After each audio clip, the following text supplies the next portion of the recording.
đi rồi. Hello everyone.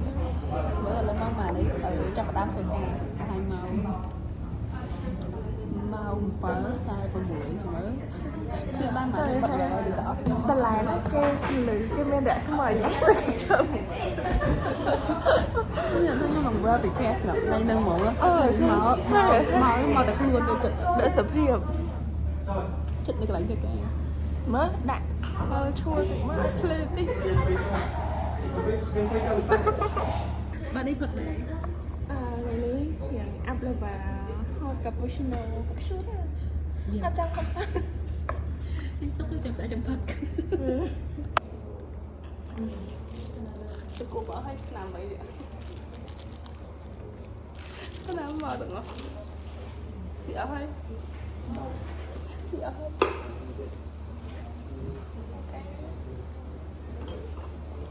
hay chưa đây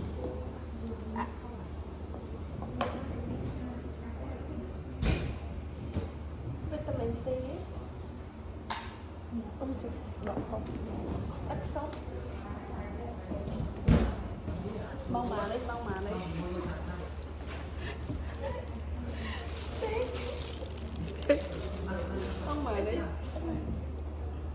mong đụng mùi sao vào mũi anh chả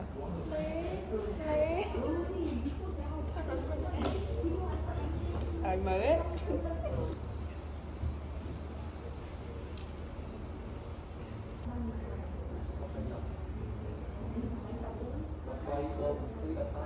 bye bye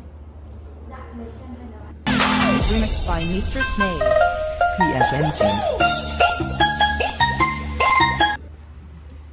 tép mũi